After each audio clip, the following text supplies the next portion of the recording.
Hi friends, ಹೇಗಿದ್ದೀರಾ ಎಲ್ಲ? ಇವತ್ತು ನಿಮಗಾಗಿ ಒಂದು ಸಖತ್ ಇಂಟ್ರೆಸ್ಟಿಂಗ್ ಆಗಿರೋ ಕತೆ ತಂದಿದ್ದೀನಿ. ಕತೆ ಹೆಸರು ಕಪ್ಪು ಬಿಳುಪು. ತುಂಬಾ ಚೆನ್ನಾಗಿದೆ, ಕೊನೆ ತನಕ ಮಿಸ್ ಮಾಡ್ದೇ ಕೇಳಿ. ಹಂಗೆ ನಮ್ಮ ಚಾನೆಲ್ಗೆ ಹೊಸಬರಾಗಿದ್ರೆ ಸಬ್ಸ್ಕ್ರೈಬ್ ಮಾಡ್ಕೊಳ್ಳಿ, ಲೈಕ್ ಮಾಡಿ, ಶೇರ್ ಮಾಡಿ. ತಡ ಮಾಡ್ದೆ ಕತೆಗೆ ಹೋಗೋಣ ಬನ್ನಿ. ಅವತ್ತು ರಾತ್ರಿ ಟಿವಿಲಿ ಯಾವುದೋ ಇಂಗ್ಲಿಷ್ ಸಿನಿಮಾ ಬರ್ತಾ ಇತ್ತು ಅನ್ಸುತ್ತೆ. ಅದ್ರಲ್ಲಿ ಸಖತ್ ರೊಮ್ಯಾಂಟಿಕ್ ಸೀನ್ಸ್ ಬರ್ತಿದ್ವು. ಅದನ್ನೇ ನೋಡ್ತಾ ರಶ್ಮಿ ನನ್ನ ಪಕ್ಕಕ್ಕೆ ಬಂದು ಕೂತ್ಕೊಂಡ್ಲು. ಹೊರಗಡೆ ನೋಡಿದ್ರೆ ಸಖತ್ ಚಳಿ, ಜೊತೆಗೆ ಒಳಗಡೆ ಕುಡಿದಿರೋ ಮದ್ಯದ ಅಮಲು ತಲೆಗೆ ಹತ್ತಂಗಿತ್ತು. ಕಣ್ಣೆದುರಿಗೆ ಕಾಣ್ತಿರೋ ಆ ಸಿನಿಮಾ, ಈ ಚಳಿ ಎಲ್ಲ ಸೇರಿ ಅವಳು ಕಂಟ್ರೋಲ್ ತಪ್ಪಿ ನನ್ನ ಹತ್ರ ಬಂದ್ಲು. 1-2 ನಿಮಿಷ ನನ್ನ ಮನಸ್ಸಿಗೆ ಗೊಂದಲ ಆಯ್ತು. ಮುಂದಕ್ಕೆ ಹೋಗ್ಬೇಕಾ ಬೇಡ್ವಾ ಅಂತ. ಆದ್ರೆ ಅವಳ ಮನಸ್ಸಲ್ಲಂತೂ ಹಿಂದೆ ಸರಿಯೋ ಆಲೋಚನೆ ಇದ್ದ ಹಾಗೆ ಇರಲಿಲ್ಲ. ಹುಡುಗಿನೇ ಇಷ್ಟೊಂದು ಮುನ್ನುಗ್ಗುವಾಗ ನಾನ್ ಇನ್ನು ಯೋಚನೆ ಮಾಡ್ಕೊಂಡು ಕೂತ್ರೆ ಅವಳು ನನ್ನ ಬೇರೆ ತರ ತಪ್ಪು ತಿಳ್ಕೊತಾಳೆ ಅನ್ಕೊಂಡು ನಾನು ಅವಳಿಗೆ ರೆಸ್ಪಾಂಡ್ ಮಾಡ್ದೆ. ಹಂಗೆ ಇಬ್ರೂ ಬೆಡ್ರೂಮ್ ಕಡೆ ಹೋದ್ವಿ. ಆಮೇಲೆ ಅರ್ಧ ಗಂಟೆ ಇಬ್ರೂ ಸಖತ್ ಖುಷಿ ಪಟ್ಟು ಹಂಗೆ ಮಲಗಿಬಿಟ್ವಿ. ಇನ್ನು ಆ ದಿನದಿಂದ ಶುರುವಾಗಿ ಹತ್ತಿರ 1 ತಿಂಗಳು ಅವಳು ನನ್ನ ಫ್ಲಾಟ್ನಲ್ಲೇ ಉಳ್ಕೊಂಡ್ಲು. ಇಬ್ರೂ ನನ್ನ ರೂಮ್ನಿಂದಾನೇ ಒಟ್ಟಿಗೆ ಆಫೀಸ್ಗೆ ಹೋಗ್ತಾ ಇದ್ವಿ. ದಿನಕ್ಕೆ ಕಮ್ಮಿ ಅಂದ್ರೂ 1-2 ಸಲ ಎಂಜಾಯ್ ಮಾಡ್ತಿದ್ವಿ. ಇನ್ನು ವೀಕೆಂಡ್ ರಜೆ ದಿನಗಳಲ್ಲಂತೂ ಅದು ಡಬಲ್ ಆಗ್ತಿತ್ತು. ಆದ್ರೆ ಆ 1 ತಿಂಗಳಲ್ಲಿ ನನ್ನ ಸಂಬಳ ಮಾತ್ರ ಕರ್ಪೂರ ಕರಗಿದ ಹಾಗೆ ಕರಗಿಹೋಯ್ತು. ತಿನ್ನೋದು, ಕುಡಿಯೋದು, ವೀಕೆಂಡ್ ಪಬ್ಗಳು, ಫ್ರೆಂಡ್ಸ್ ಜೊತೆ ಪಾರ್ಟಿ, ಹಂಗೆ ಅಪರೂಪಕ್ಕೆ ಅವಳು ಖರ್ಚು ಮಾಡ್ತಿದ್ದ ಜಾಗದಲ್ಲೂ ದೊಡ್ಡ ಭಾಗ ನನ್ನ ಪರ್ಸ್ನಿಂದಾನೇ ಹೋಗ್ತಾ ಇತ್ತು. ಹೀಗೆ ನಡೀತಿರಬೇಕಾದ್ರೆ ಎಲ್ಲೋ ಮೂಲೆಯ ಒಂದು ಹಳ್ಳಿಯಲ್ಲಿ ದನಕರುಗಳಿಗೆ ಬಂದ ಒಂದು ಕಾಯಿಲೆ ನನ್ನ ಇಡೀ ಜೀವನನೇ ಬದಲಾಯಿಸಿಬಿಡ್ತು. ಹಾಸನ ಜಿಲ್ಲೆಯ ಒಂದು ಇಂಟೀರಿಯರ್ ಹಳ್ಳಿಯಲ್ಲಿ ಯಾವುದೋ ಹೊಸ ರೋಗ ಬಂದು ದನಗಳೆಲ್ಲ ಸಾಲು ಸಾಲಾಗಿ ಸಾಯ್ತಾ ಇವೆ. ಅದನ್ನ ತಕ್ಷಣ ತಡೆಗಟ್ಟಬೇಕು ಅಂತ ನಮಗೆ ಗವರ್ನಮೆಂಟ್ನಿಂದ ಆರ್ಡರ್ ಬಂತು. ಆ ಆರ್ಡರ್ ತಗೊಂಡು ಹಳ್ಳಿಯಲ್ಲಿ ಕ್ಯಾಂಪ್ ಹಾಕೋಕೆ ನಾವೆಲ್ಲ ಹೊರಟ್ವಿ. ವಿಷಯನ ರಶ್ಮಿಗೆ ತಿಳಿಸಿ ಸ್ಪೆಷಲಿಸ್ಟ್ ಡಾಕ್ಟರ್ಸ್ ಟೀಮ್ ಜೊತೆ ಅಲ್ಲಿಗೆ ಹೋದೆ. ನನ್ನ ಡ್ಯೂಟಿ ಏನಪ್ಪಾ ಅಂದ್ರೆ ಡಾಕ್ಟರ್ಸ್ಗೆ ಬೇಕಾದ ಸೌಲಭ್ಯಗಳನ್ನ ಮ್ಯಾನೇಜ್ ಮಾಡೋದು. ಹಳ್ಳಿಗೆ ತಲುಪಿದ ಮೇಲೆ ನಾವು ಅಲ್ಲಿನ ಗೌಡ್ರು ಮನೆಗೆ ಹೋದ್ವಿ. ಗೌಡ್ರು ನಮ್ಮನ್ನ ನೋಡಿ, ನಮ್ಮ ಮನೇಲೇ ಇರಿ, ನಿಮಗೇನು ಬೇಕೋ ಅದೆಲ್ಲ ನಾನ್ ನೋಡ್ಕೋತೀನಿ ಅಂದ್ರು.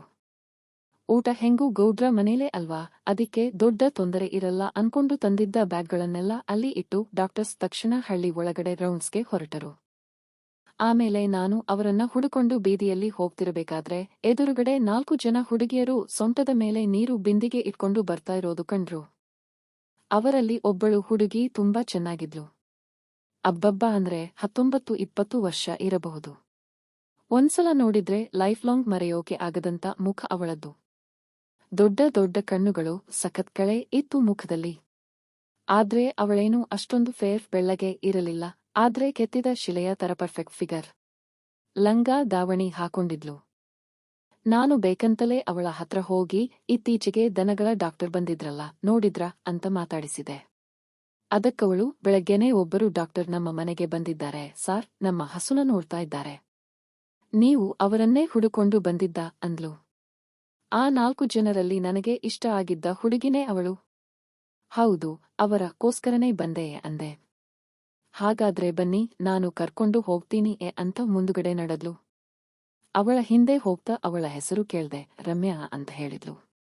ಅವರ ಮನೇಲಿ ಹಸುನ ಚೆಕ್ ಮಾಡ್ತಿದ್ದ ಡಾಕ್ಟರ್ ಹತ್ರ ಹೋಗ್ತಿದ್ದ ಹಾಗೆ ಅವರು ನನ್ನ ನೋಡಿ, ನೋಡು ಅಭಿ, ಈ ಮೆಡಿಸಿನ್ ವರ್ಕ್ ಆಗಬಹುದು ಅನ್ಸುತ್ತೆ. ಆದ್ರೆ ಪ್ರತಿ ಗಂಟೆಗೂ ಇದನ್ನ ಹತ್ತಿರದಿಂದ ಗಮನಿಸಬೇಕು. ಸದ್ಯಕ್ಕಂತೂ ಹಸು ಸ್ಟೇಬಲ್ ಆಗಿದೆ. ನೀನು ಇಲ್ಲೇ ಇರು, ನಾನು ಹೋಗಿ ಸ್ನಾನ ಮಾಡ್ಕೊಂಡು ಬರ್ತೀನಿ ಅಂತ ಹೇಳಿ ಗೌಡ್ರ ಮನೆಗೆ ಹೊರಟ್ರು. ಅಷ್ಟರಲ್ಲಿ ರಮ್ಯಾ ಒಳಗಡೆಯಿಂದ 2 ಗ್ಲಾಸ್ ಟೀ ತಂದ್ಲು. ಸಾರ್, ಎಲ್ಲೋದ್ರು? ಟೀ ತಂದಿದ್ದೆ ಅಂದ್ಲು. ನಾನೊಂದು ಗ್ಲಾಸ್ ತಗೊಂಡು, ಅವರು ಬರೋದು ಲೇಟ್ ಆಗುತ್ತೆ, ನೀನೇ ಕುಡಿ ಅಂದೆ. ಅವಳನ್ನ ಇನ್ನೂ ಸ್ವಲ್ಪ ಹೊತ್ತು ಅಲ್ಲೇ ಇರಿಸ್ಕೋಬೇಕು ಅನ್ನೋ ಪ್ಲಾನ್ನಲ್ಲಿ ನಾನೇ ಮಾತು ಬೆಳೆಸಿದೆ. ನಾನು ಫ್ರೆಂಡ್ಲಿಯಾಗಿ ಮಾತಾಡಿಸ್ತಾ ಅವಳು ತನ್ನ ಬಗ್ಗೆ ಎಲ್ಲ ಹೇಳಿದ್ಲು. ಅವಳು ಓದಿದ್ದು 10ನೇ ಕ್ಲಾಸ್ವರೆಗಂತೆ. ಈಗ ಆ ಹಳ್ಳಿಯಲ್ಲೇ ಅಂಗನವಾಡಿ ಟೀಚರ್ ಆಗಿ ಕೆಲಸ ಮಾಡ್ತಿದ್ದಾಳೆ. ಹಸುವಿನ ಹಾಲು ಮಾರಿ ಜೊತೆಗೆ ಅವಳ ಅಮ್ಮನ ಹೆಸರಲ್ಲಿದ್ದ 2 ಎಕರೆ ಜಮೀನನ್ನ ವಾರಂಗೆ ಕೊಟ್ಟು ಜೀವನ ನಡೆಸ್ತಿದ್ದಾರಂತೆ. ಅವಳ ಜೊತೆ ಮಾತಾಡ್ತಾ ಇದ್ರೆ ನನಗೆ ಏನೋ ಒಂಥರ ಅವಳು ತುಂಬಾ ಕ್ಲೋಸ್ ಆಗ್ತಿದ್ದಾಳೆ ಅನ್ನೋ ಫೀಲಿಂಗ್ ಬರೋಕೆ ಶುರುವಾಯ್ತು. ಅದು ಅವಳ ಅಮಾಯಕತ್ವನೋ ಅಥವಾ ಅವಳ ತುಟಿ ಮೇಲಿರೋ ಆ ಮುಗ್ಧವಾದ ನಗುವೋ ಗೊತ್ತಿಲ್ಲ. ಗಂಟೆಗೊಮ್ಮೆ ಹಸುನ ನೋಡ್ತಾ ಮಧ್ಯದಲ್ಲಿ ರಮ್ಯಾ ಜೊತೆ ಮಾತಾಡ್ತಾ ಟೈಮ್ ಹೋಗಿದ್ದೆ ಗೊತ್ತಾಗಲಿಲ್ಲ. ಸಾರ್, ನೀವು ನಮ್ಮ ಮನೇಲೇ ಊಟ ಮಾಡಿ. ನಿಮಗೂ ಸೇರಿಸಿ ಅಡುಗೆ ಮಾಡ್ತೀನಿ ಅಂದ್ಲು ರಮ್ಯಾ. ಗೌಡ್ರ ಮನೆ ಆಳು ಅಲ್ಲಿಗೆ ಬಂದಾಗ ಮಿಕ್ಕಿದವರನ್ನೆಲ್ಲ ಕರ್ಕೊಂಡು ಹೋಗೋಕೆ ಹೇಳಿ ನಾನು ರಮ್ಯಾ ಮನೇಲೇ ಊಟಕ್ಕೆ ಕೂತ್ಕೊಂಡೆ. ನಿಮ್ಮ ಸಿಟಿ ತರ ದೊಡ್ಡ ದೊಡ್ಡ ಅಡುಗೆ ಏನೂ ಮಾಡಿಲ್ಲ ಸಾರ್, ಬರೀ ಅನ್ನ ಬೇಳೆ ಸಾರು ಅಷ್ಟೇ ಅಂತ ಪ್ರೀತಿಯಿಂದ ಬಡಿಸಿದ್ಲು. ತನಗೆ ಇನ್ನೂ ಓದಬೇಕು ಅಂತ ಆಸೆ ಇದೆ, ಅದಿಕ್ಕೆ ಪ್ರೈವೇಟ್ ಆಗಿ ಡಿಗ್ರಿ ಎಕ್ಸಾಮ್ ಬರಿತಾ ಇದ್ದೀನಿ ಅಂದ್ಲು. ನಾನು ಸುಮ್ಮನೆ ನಿಮ್ಮಮ್ಮ ನಿನಗೆ ಇನ್ನೂ ಮದುವೆ ಸಂಬಂಧ ನೋಡ್ಲಿಲ್ವಾ ಅಂತ ಕೇಳ್ದೆ. ಅದಕ್ಕವಳು ಬೇಸರದಿಂದ, ನೋಡಿದ್ರೆ ಮಾತ್ರ ನನ್ನನ್ನ ಯಾರು ಮಾಡ್ಕೋತಾರೆ ಸಾರ್? ನಮ್ಮ ಜಾತಿಲಿ ಜಮೀನು ಕೆಲಸ ಮಾಡೋ ಗಂಡಸರಿಗೂ ಲಕ್ಷ ಲಕ್ಷ ವರದಕ್ಷಿಣೆ ಬೇಕು. ಅದರ ಮೇಲಾಗಿ ನನ್ನ ಕಲರ್ ನೋಡಿದ್ರಾ? ಈ ಬಣ್ಣ ನೋಡಿ ಬಂದವರೆಲ್ಲ ಬಂದ ಹಾಗೆ ವಾಪಸ್ ಹೋಗ್ತಿದ್ದಾರೆ ಅಂದ್ಲು. ಅದಕ್ಕೆ ನಾನು, ಬಣ್ಣನ ಯಾರಾದ್ರೂ ಕಚ್ಚಿ ತಿಂತಾರಾ ಏನ್ ರಮ್ಯಾ? ನೀನು ನೋಡೋಕೆ ತುಂಬಾ ಚೆನ್ನಾಗಿದ್ದೀಯಾ ಗೊತ್ತಾ ನಂದೆ. ಅದಕ್ಕವಳು, ನೀವು ನನ್ನ ಮುಖದ ಎದುರಿಗೆ ಬೇಜಾರು ಮಾಡಬಾರದು ಅಂತ ಹಂಗೆ ಹೇಳ್ತಿದ್ದೀರಾ ಸಾರ್, ಆದ್ರೆ ನನ್ನ ಈ ಕಪ್ಪು ಬಣ್ಣ ಯಾರಿಗೆ ತಾನೇ ಇಷ್ಟ ಆಗುತ್ತೆ ಹೇಳಿ ಅಂದ್ಲು ಸಂಕೋಚದಿಂದ. ಅಯ್ಯೋ ಹಂಗೇನಿಲ್ಲ ರಮ್ಯಾ, ನಿನಗಿರೋ ಈ ನೈಸರ್ಗಿಕ ಅಂದಕ್ಕೆ ಅಂತ ನಾನು ಹೇಳೋಕೆ ಶುರು ಮಾಡ್ದೆ. ಅದಕ್ಕೆ ನಾನು ಏನು ಹೇಳ್ಬೇಕು ತಿಳಿಲ್ದೆ. ಅಯ್ಯೋ ಹಂಗೇನಿಲ್ಲ ರಮ್ಯಾ, ನಿನಗಿರೋ ಈ ನೈಸರ್ಗಿಕ ಅಂದಕ್ಕೆ ಯಾರಾದ್ರೂ ಕಣ್ಣಿಗೆ ಒತ್ತಿಕೊಂಡು ನಿನ್ನನ್ನ ಮದುವೆ ಆಗ್ತಾರೆ ಗೊತ್ತಾ ನಂದೆ. ಅದಕ್ಕವಳು, ಸಾರ್ ನೀವೇನು ನನ್ನ ಸುಮ್ನೆ ಹಂಗೆ ಹೊಗಳಬೇಡಿ, ನಂಗೆ ಇವೆಲ್ಲ ಮಾಮೂಲಿ ಆಗ್ಬಿಟ್ಟಿದೆ. ಹೇಗಾದ್ರೂ ಮಾಡಿ ಈ ಹಸು ಗುಣ ಆದ್ರೆ ಸಾಕು, ಇದರ ಮೇಲೆ ಮಾಡಿರೋ ಸಾಲ ತೀರಿದ್ರೆ ಅಷ್ಟೇ ನೆಮ್ಮದಿಯೇ ಅಂದ್ಲು. ನಿನ್ನ ಹಸುಗೇನೂ ಆಗಲ್ಲ ರಮ್ಯಾ, ನೋಡ್ತಾ ಇರು, ನಾಳೆ ಬೆಳಗ್ಗೆ ಒಳಗಡೆ ಅದನ್ನ ಮೊದಲಿನ ತರ ಓಡಾಡಿಸೋ ಜವಾಬ್ದಾರಿ ನಂದು ಅಂದೆ. ಅವಳು ತಟ್ಟೆಗೆ ಹಾಕಿದ್ದ ಗಟ್ಟಿ ಮೊಸರನ್ನ ಅನ್ನದ ಜೊತೆ ಕಲಿಸ್ತಾ, ನಿಮ್ಮ ಪುಣ್ಯದಿಂದ ಹಸು ಬದುಕಿದ್ರೆ ಅಷ್ಟೇ ಸಾಕು ಸಾರ್ ಅಂದ್ಲು. ನಾನು ಮುದ್ದೆ ಸಾರು ತಿಂತ, ನಿನಗೆ ಅಡುಗೆ ಸಖತ್ ಆಗಿ ಬರುತ್ತೆ ಅನ್ಸುತ್ತೆ, ಬೇಳೆ ಸಾರು ಮಾತ್ರ ಅದ್ಭುತವಾಗಿ ಮಾಡಿದೀಯ ಅಂದೆ. ಹಳ್ಳೀಲಿ ಇರೋ ನಮಗೆ ಎಲ್ಲ ಕೆಲಸನೂ ಬರಬೇಕು ಸಾರ್, ನಾವೇ ಮಾಡ್ಕೊಳ್ಳದಿದ್ರೆ ನಮಗೆ ಯಾರು ಮಾಡಿಕೊಡ್ತಾರೆ ಹೇಳಿ ಅಂತ ನಕ್ಕೊಂಡು ತಿಂದಿದ್ದ ಪ್ಲೇಟ್ ತಗೊಂಡು ಹೋದಳು. ಅವಳನ್ನ ನೋಡಿದಾಗಿನಿಂದ ನನ್ನ ತಲೆಯೊಳಗೆ ಏನೇನೋ ಹೊಸ ಆಲೋಚನೆಗಳು ಓಡಾಡೋಕೆ ಶುರುವಾಗಿದ್ವು. ಸಂಜೆಯಾಗೋ ಅಷ್ಟರಲ್ಲಿ ರಮ್ಯಾಳ ಹಸು ಮೆಲ್ಲಗೆ ಹುಲ್ಲು ಮೇಯೋಕೆ ಶುರು ಮಾಡ್ತು. ಹಸುವಿನ ರೋಗವೇನೋ ಕಮ್ಮಿ ಆಗ್ತಾ ಬಂತು, ಆದ್ರೆ ನನ್ನ ತಲೆಯೊಳಗೆ ರಮ್ಯಾಳ ಮೇಲಿರೋ ಪ್ರೀತಿ ಅನ್ನೋ ಜ್ವರ ಜಾಸ್ತಿ ಆಗೋಕೆ ಶುರುವಾಗಿತ್ತು. ಊಟ ಆದ್ಮೇಲೆ ನಾನು ಹಸುನ ಗಮನಿಸ್ತಾ ಅಲ್ಲೇ ಉಳ್ಕೊಂಡೆ. ಸಂಜೆ ಆಗೋಷ್ಟರಲ್ಲಿ ನನ್ನ ಮನಸ್ಸಿನಲ್ಲಿ ರಶ್ಮಿಗೂ ಮತ್ತು ರಮ್ಯಾಳಿಗೂ ಕಂಪ್ಯಾರಿಸನ್ ಶುರುವಾಗಿಬಿಡ್ತು. ನನ್ನ ಕಣ್ಣಿಗೆ ರಶ್ಮಿಗಿಂತ ರಮ್ಯಾಳೇ ತುಂಬಾ ಅಂದವಾಗಿ ಕಾಣ್ತಾ ಇದ್ಲು. ಯಾಕಂದ್ರೆ ಅವಳಿಗೆ ಜೀವನದಲ್ಲಿ ಒಂದು ಗುರಿ ಇತ್ತು, ಕಷ್ಟಪಟ್ಟು ಮೇಲೆ ಬರಬೇಕು ಅನ್ನೋ ಹಠ ಇತ್ತು. ಅವಳಿಗೆ ದುಡ್ಡಿನ ಬೆಲೆ ಗೊತ್ತಿತ್ತು. ದೇಹದ ಬಣ್ಣದಲ್ಲಷ್ಟೇ ಅಲ್ಲ, ಮನಸ್ಸು ಮತ್ತು ಆಲೋಚನೆಯಲ್ಲಿ ಅವರಿಬ್ಬರೂ ಕಪ್ಪು ಬಿಳುಪಿನಷ್ಟೇ ವಿಭಿನ್ನವಾಗಿದ್ರು. ರಾತ್ರಿ ನಾವೆಲ್ಲ ಗೌಡ್ರ ಮನೇಲಿ ಮೀಟಿಂಗ್ ಮಾಡಿ ರಮ್ಯಾಳ ಹಸುವಿಗೆ ಕೊಟ್ಟ ಮೆಡಿಸಿನ್ ಅನ್ನೇ ಉಳಿದ ಎಲ್ಲಾ ದನಗಳಿಗೂ ಕೊಡಬೇಕು ಅಂತ ಡಿಸೈಡ್ ಮಾಡಿದ್ವಿ. ನಾನು ರಾತ್ರಿ ರಮ್ಯಾಳ ಮನೆ ಹಸುವನ್ನ ಇಲ್ಲೇ ಇದ್ದು ಗಮನಿಸ್ತೀನಿ ಅಂತ ಹೇಳಿ ಮತ್ತೆ ಅವಳ ಮನೆಗೆ ಬಂದೆ. ಅಷ್ಟರಲ್ಲೇ ಜಮೀನಿಗೆ ಹೋಗಿದ್ದ ಅವಳ ಅಮ್ಮನೂ ವಾಪಸ್ ಬಂದಿದ್ರು. ನಾನು ಹೋಗ್ತಿದ್ದ ಹಾಗೆ, ನಮ್ಮ ಹಸು ಹುಷಾರಾಯ್ತಾ ಸಾರ್ ಅಂದ್ರು.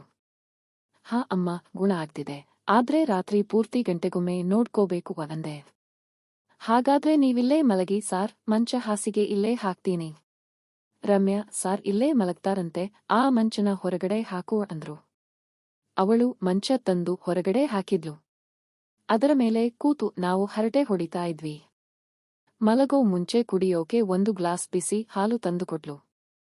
ಆಮೇಲೆ 2 ದಿನಗಳು ಸಖತ್ ಫಾಸ್ಟ್ ಆಗಿ ಕಳೆದು ಹೋದವು. ನಮ್ಮ ಹೊಸ ಮೆಡಿಸಿನ್ನಿಂದ ಹಳ್ಳಿಯ ಎಲ್ಲಾ ಜಾನುವಾರುಗಳು ಗುಣ ಆದ್ವು. ತಾಲೂಕಿನ ಡಾಕ್ಟರ್ಸ್ಗೆ ಈ ಮೆಡಿಸಿನ್ ಸ್ಟಾಕ್ ಇಟ್ಕೊಳ್ಳೋಕೆ ಹೇಳಿ ನಮ್ಮ ಕ್ಯಾಂಪ್ ಕ್ಲೋಸ್ ಮಾಡಿದ್ವಿ. 2ನೇ ದಿನಾನೇ ನಾನು ರಮ್ಯಾಳಿಗೆ ನನಗೆ ನೀನು ಇಷ್ಟ ಅಂತ ಹೇಳಿದ್ದೆ. 3ನೇ ದಿನ ಅವಳ ಅಮ್ಮ ಜಮೀನಿಗೆ ಹೋದಾಗ ಅವಳನ್ನ ಹತ್ತಿರ ಎಳೆದುಕೊಂಡು ಒಂದು ಮುತ್ತು ಕೊಟ್ಟೆ.